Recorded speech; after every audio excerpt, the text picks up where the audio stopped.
Boa tarde a todas e a todos. Presidente,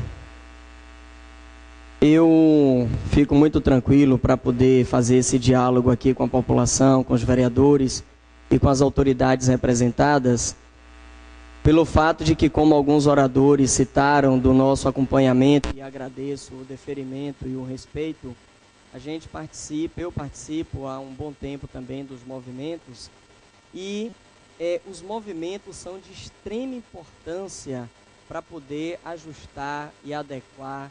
Nada cai de graça, tudo depende da luta, do empenho, do enfrentamento. Quando, por exemplo, começou a discussão sobre o Porto Sul, eu nunca escondi de que desde o princípio eu tinha sido favorável, mas sempre elogiei de que por causa dos movimentos que questionaram, que provocaram, o projeto do Porto Sul teve uma série de readequações, de alterações no projeto, na perspectiva de diminuir os impactos, de atender melhor as pessoas que seriam atingidas, e aí vai. Igualmente agora, nesse processo de saúde, o que os movimentos fizeram e estão fazendo, assim como a nossa ida à Secretaria Estadual, e aí só para fazer uma questão de justiça, vereador Juarez, na verdade a nossa audiência era marcada para tarde. Nós fomos de manhã porque o voo só era de manhã e por conta disso nós fomos de manhã e ficamos lá até a tarde. E assim, então, a movimentação que foi feita aqui na cidade de Ilhéus, assim como a nossa ida, eu não tenho dúvida que, inclusive, influenciou para alguns aportes que não estavam anunciados nem programados do governo do estado com Ilhéus e que o secretário terminou anunciando por conta de toda a pressão. Mas eu gostaria de rapidamente fazer um recorte apenas no seguinte: esse caos todo que realmente está a cidade de Ilhéus e que envolve os 3 níveis do poder público, não é algo que foi criado e apareceu agora. Há 5 anos atrás, aproximadamente, quando eu era conselheiro e não era vereador, eu tentei várias vezes, Jorge Luiz estava junto com a gente discutindo isso, e várias vezes nós tentamos discutir, por exemplo, a gestão plena em Ilhéus, que a gente já entendia naquele momento que você tinha uma série de dificuldades, que já não tinha plano municipal, que não tinha PCS de funcionários, e boa parte do próprio conselho não deixava a gente discutir gestão plena naquele conselho. E de lá para cá, se a gente pegar no estado da Bahia, o que foi transformado em Vitória da Conquista, em Porto Seguro, em próprio Itabuna aqui no nosso lado, em vários lugares, a gente teve uma série de avanços, de melhorias, de recuperações. Em Ilhéus a gente não conseguiu avançar para canto nenhum. Então, o ano passado, desde o início do meu mandato, eu chamava a atenção aqui nesse plenário, está gravado, eu chamava a atenção da gestão municipal o tempo todo. Quando o Hospital Costa do Cacau vir a funcionar, desde a concepção do projeto já foi deixado claro de que ele não atenderá no mesmo perfil que o regional está atendendo. O que é que vai ser feito? Como é que vai ser substituído isso? Então eu penso que neste momento de audiência pública, aproveitando a presença dos defensores, do promotor, da representante do Estado também aqui presente, a gente precisa agora ver a perspectiva do seguinte, doutor Pedro. Diante ainda do que não foi suprido, Noêmia levanta algumas informações importantes em relação ao atendimento da criança, apesar de que especificamente a questão da UTI já não tinha também no hospital regional infantil, dependia também da UTI externa, no próprio hospital regional não tinha UTI infantil. Mas a gente tem uma série de outras questões que atingem a criança, o idoso, a mulher, que já não estava funcionando bem e que continua sem funcionar muito bem. Eu acho que a gente precisa trabalhar agora nessa perspectiva. Como é que diante dos fatos reais e muitos apresentados pelos senhores e senhoras, como é que a gente pode então agora ajustar? Como é que a gente pode melhorar para que a atenção básica... E aí, na cidade de Ilhéus tem uma coisa que eu também defendi por muito tempo, de que a gente tinha que ter o posto, vários postos gerais em todas as comunidades, mas a gente precisa ver, a política de PSF precisa sim estar expandida para as comunidades, para o máximo possível de lugares. Os postos de atendimento, a gente precisa ter postos com qualidade de atendimento, com eficiência, com médicos. Porque na cidade de Ilhéus a gente teve a política há muito tempo de que eu vou colocar posto em tudo que é lugar e nunca funcionava. Então a gente tem que descentralizar, com certeza. E isso não significa que tem que descentralizar. Mas o descentralizar tem que estar numa linha de onde é que eu descentralizo, sendo que eu garanta o serviço funcionando, onde eu garanta que o médico esteja atendendo. Então eu gostaria de que no final dessa audiência, principalmente agora na fala das autoridades representativas, de que a gente pudesse ver de como, inclusive, a gente criar sim uma agenda positiva, de como discutir e ajudar junto com o município e com o Estado, doutora, para poder os buracos que ainda tem, as dificuldades que estão sendo apresentadas e que são reais, né? Em quais perspectivas nós vamos conseguir chegar lá e atender, certo? Porque o hospital hoje, Luiz Viana Filho, que pela proposta apresentada vem ser um hospital materno-infantil, isso de fato se concretizando, e a gente quer que o governo dê a palavra de garantia, porque eu compreendo que muita gente não é contra de que tem. A preocupação, doutora, está colocado o materno-infantil, mas de fato ele vai concluir, independente do processo eleitoral, porque é de fundamental importância, porque o Hospital Maternidade Santa Helena, como Jorge Luiz, eu não lembro, um dos oradores colocou aqui, acho que Yolando que colocou, já falava há muito tempo de que a COSI e o Hospital São José não tinham condições e suporte para atender toda esta demanda, mas ficou sempre ali no colo do regional. Como agora a gente fazer para atender essa demanda e para que as mães e os filhos possam parir e nascer com dignidade e seriedade e que as crianças possam ter em todos os seus aspectos do atendimento decente e necessário. Então acho que a gente precisa agora, nessa perspectiva, valorizar o movimento que foi feito nas ruas, nos hospitais. A partir disso, como a gente conseguir equalizar, buscar as soluções, porque realmente os problemas existem. Então, essa é minha fala, agradeço a oportunidade e o nosso mandato fica e continuará sim aberto para a discussão, para o diálogo. Como Rita bem colocou, eu fiz questão de ir com parte dos servidores também, entregar formalmente, porque eu falei aqui ao microfone abertamente que discordei da forma de diálogo que o meu governo fez com os servidores e não tenho dificuldade de fazer isso, mas sei de que, no geral, em relação à saúde, a gente tem muito a acertar, mas ainda tem muito problema e que a gente precisa pensar aqui agora como encaminhar e chegar nessas soluções. Obrigado, Matriz e Paris, por sua vez.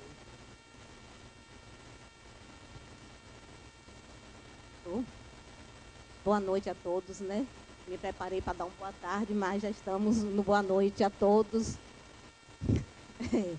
A todos e a todas aqui presentes. Queria saudar a mesa, na figura do vereador Ivo Evangelista, assim como todos os demais aqui presentes. E já aproveitando para parabenizar o vereador Ivo por essa iniciativa e por ter acolhido também essas demandas que vieram dos movimentos sociais aqui presentes, das diversos segmentos que aqui estão. E ainda agradecer o convite que foi feito ao governo do Estado para estar aqui. Um momento assim, importante, o papel dessa casa de Câmara de Vereadores realmente de estar acolhendo as demandas da população e que está trazendo e oportunizando esses espaços de discussão. O secretário estadual de saúde não pôde comparecer, por isso que eu estou aqui presente. O governador recebeu o convite, a governadoria entrou em contato comigo, que recebeu o convite ontem, no final da tarde, já tinha uma agenda, e o secretário de saúde em Brasília. Então, estou eu aqui enquanto coordenadora do Núcleo Regional de Saúde, representando o governo do Estado, e me sinto muito à vontade e muito agradecida por estar aqui, podendo participar desse momento, porque eu acho que todas as situações que foram colocadas aqui e não só essas, mas aquelas que a gente já identifica enquanto técnico, no meu caso, que eu sou também servidora do Estado e estou atualmente assumindo esse cargo, mas todas as outras situações que a gente identifica dentro do sistema de saúde. Eu queria abranger um pouco mais a discussão, trazendo não só para o âmbito do nível hospitalar, como foi colocado muitas vezes aqui, mas ampliando para o âmbito da necessidade da organização do sistema de saúde aqui a nível municipal. Uma adequação melhor com o estabelecimento de responsabilidades, o que é que aqui cabe ao Estado, o que é que o Estado está assumindo, o que é que cabe ao município, quais são o atendimento de uma grade de assistência, porque a gente vê claramente que as pessoas estão realmente caminhando de um lado para o outro sem conseguir atendimento. Isso é uma grade de assistência que precisa ser estabelecido, assim como os fluxos de ir e vir.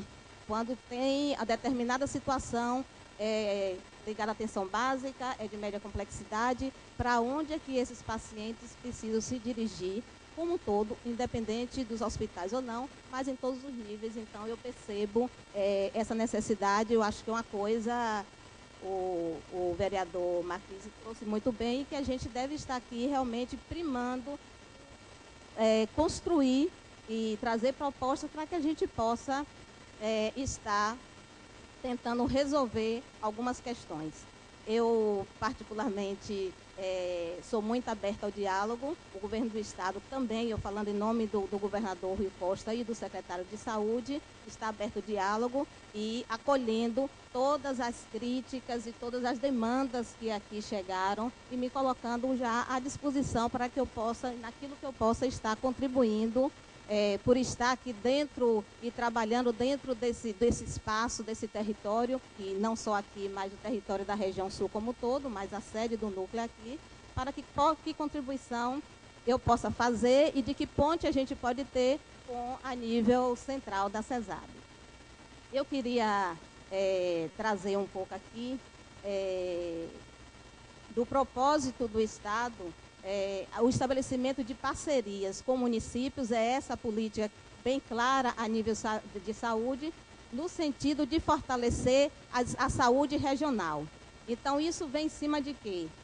De alguma coisa solta? Não. A gente traz isso, a política do Estado dentro dos princípios da regionalização, embasado no decreto que regulamentou a Lei 8080, o decreto 7508 de 2011, e mais as normas operacionais básicas e as normas de assistência à saúde, que determinam que tem que se estabelecer regiões de saúde, e dentro dessas regiões de saúde elas devam ser autônomas, que sejam atendidas os vazios assistenciais e que ela possa ter dentro do seu território como todo, no nosso caso, o nosso território é Ilhéus, e mais a região como todo, que vem a região de Valença, a região de Itabuna e a região de Jiquié, que dá 68 municípios. Falaram em 67, mas na verdade são 68 municípios, que foi acrescentado mais um do Centro-Leste que veio para a gente. Então, deve se dotar, de acordo com a legislação do SUS e as portarias e todas as NOBs e as NOAs, de que esse território de saúde, que ele tenha dentro do seu território todos os equipamentos de saúde que sejam capazes de atender as demandas e as necessidades da população do território. Por isso que quando vocês dizem assim, o Hospital Costa do Cacau, ele vem, que seria para atender a população menor, ele está com a população bem maior, e em torno de 1.700.000 pessoas, mas não para todas as ações que o Costa do Cacau deve atender, mas não para todos os serviços e procedimentos. Porque dentro dessa região de saúde, em cada micro-região, existem seus equipamentos próprios, sejam eles do Estado, que a gente tem em Jiquié, sejam eles municipais, que elas já absorvem e que devem absorver uma parte dessa demanda de média complexidade. Então, Costa do Cacau está para a região sul como referência de alta complexidade. E ele vem a ser um equipamento importantíssimo, porque o que está posto para o perfil do Costa do Cacau, a gente não tinha aqui. Então, ortopedia de alta complexidade, a gente não tinha aqui. Oi? Não, regional não conseguia, não fazia. Deixa eu falar que eu vou chegar lá. Eu vou chegar lá.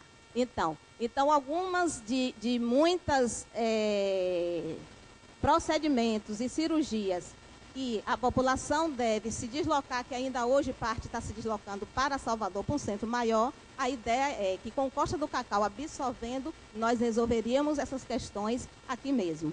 Então, só para estar esclarecendo um pouco a questão da referência do Costa do Cacau, qual o que representa o Costa de Cacau para a região sul como um todo.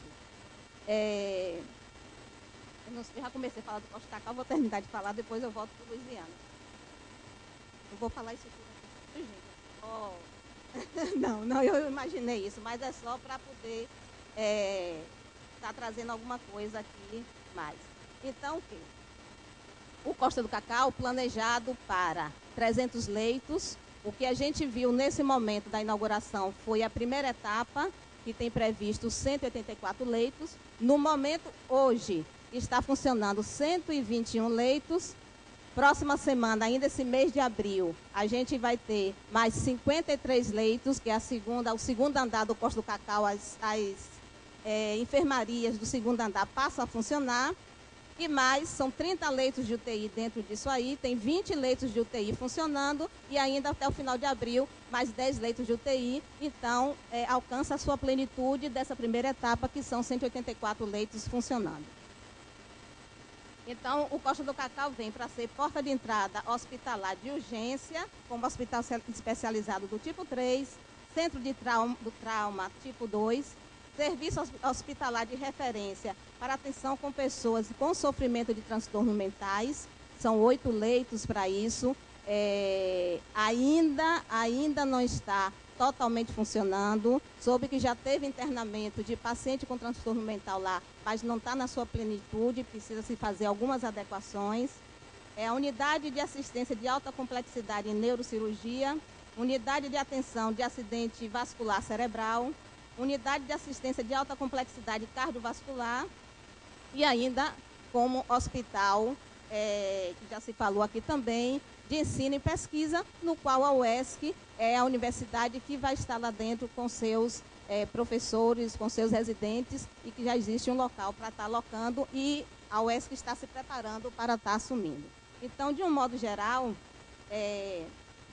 além de ambulatório, que vocês falaram ainda, mas que agora, a partir de 1º de ontem, já está sendo aberto um ambulatório para cirurgias eletivas, que a gente não consegue fazer com todos os hospitais, promotor e os vereadores aqui, com todos os hospitais que a gente tem hoje na região sul, eu falo da região como um todo, hospitais de grande porte, inclusive que nós temos em Jiquié, que se tem em Itabuna, não estou falando só hospital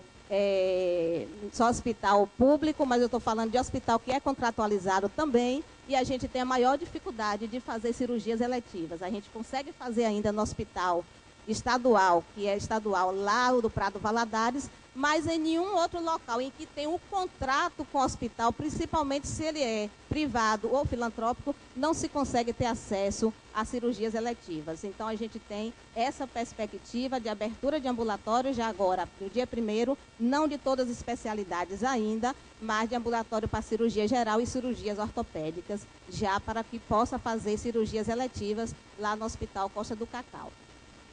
O que é que eu quero trazer mais com relação ao Costa de Cacau? Eu já falei da questão da referência. O Costa do Cacau foi inaugurado dia 15 de dezembro. Nós estamos, quantos meses, gente? 4 meses para botar para funcionar um hospital daquela magnitude, da